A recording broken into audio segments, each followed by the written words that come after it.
Listen, I don't know what the best alternative source of energy is to replace the current fossil fuel base energy source. I don't know if it's solar, if it's wind, if it's hydro, if it's nuclear. I don't know.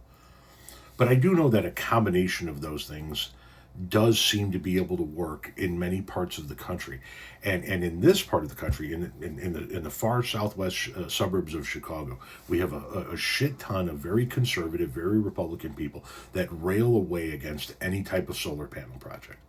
A solar farm is being proposed for this area. The farmer wants to lease his land to this solar farm. No, they don't want it.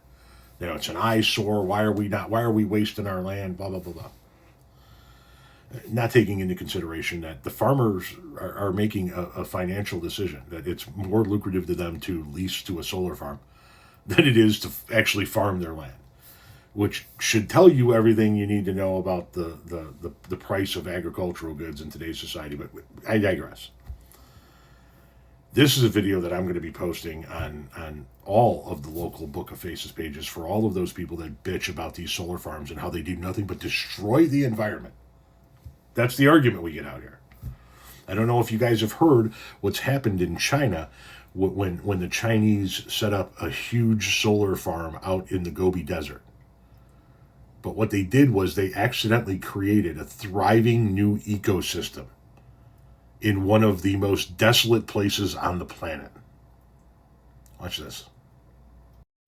So China made this unexpected mistake in the Gobi Desert. They built this massive solar farm across the sand to capture the sunlight. But the shade from the panels and the dripping water from cleaning the panels caused the grass to grow. Now, they seeded the area under the solar panels to slow erosion and reduce blowing sand. What they didn't expect was for the grass to grow so fast and tall. The grass was so healthy, it began blocking the panels. This was a problem, obviously.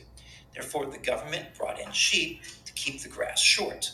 What no one expected was that the sheep would thrive in a place so harsh for life. The panels gave them shade, the grass gave them food. So what began as a solar project turned into a living ecosystem. This part of the Gobi used to be too hot, too dry, too barren for life. But it gets over 3,000 hours of intense sunlight every year. Therefore, China used the desert's weakness, its heat and emptiness, as an advantage. Now that same unusable land powers 2 million homes and sustains thousands of sheep. The vegetation coverage jumped from almost 0 to 80% in just 3 years.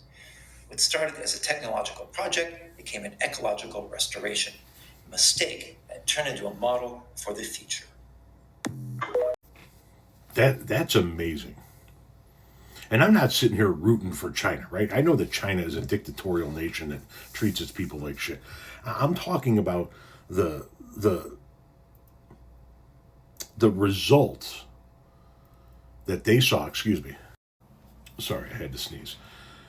From utilizing one of the most desolate, isolated, barren areas of the world to generate electricity, the result was an accidental rebirth of an ecosystem.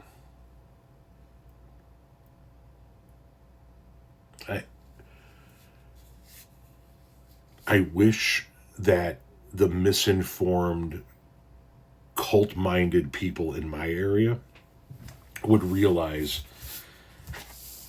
how utterly wrong they are on some of these things.